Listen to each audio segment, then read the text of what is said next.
கர்த்தருக்குள் பிரியமான தேவர்கள் அனைவருக்கும் அன்பின் வாழ்த்துக்கள். மீண்டுமாய் உங்களை சந்திப்பதில் மிக்க மகிழ்ச்சி அடைகிறேன். இந்த நாளுக்கு உண்டான வாக்குத்தத்தம் கர்த்தர் நமக்கு கொடுத்ததாவது 1 சாமுவேல் புத்தகம் 18ஆம் அதிகாரம் 14ஆம் வசனம் இப்படியே சொல்லுது. தாவீது தன் செயலெல்லாம் புத்திமான் நடந்தான், கர்த்தர் அவனோடு கூட இருந்தார். நன்மையான தேவ பிள்ளைகளே, தாவீதை குறித்து நம்ம வாசிக்கிறோம்.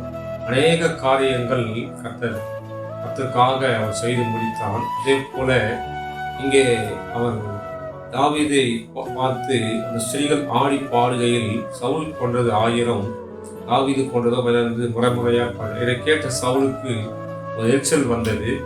அங்கே கர்த்தர் சவுல் தாவீதை கொல்லும்படியாய் வகை தேடினான். ஆனால் தாவீது கையில் இருந்ததோ சுரமண்டலம், சவுல் கையில் இருந்ததோ ஈட்டி. இங்கே சுரமண்ட வைத்து தாவீது ஆண்டவரை பாடி துதிக்க ஆரம்பித்தான். தாவீது கர்த்தருடைய பார்வையில புத்திமானாய் இருந்தான். வசனம் அழகாய் சொல்லுது, தன் செயலெல்லாம் புத்திமான் நடந்தான், கர்த்தர் அவனோடு கூட இருந்தார். என் அருமையான தேவ பிள்ளைகளே, தேவனுடைய பார்வையில நாம் புத்திமானாய் இருப்போம், ஆனால் நிச்சயமாக கர்த்தர் நம் கூடவே இருப்பாராக. God bless you.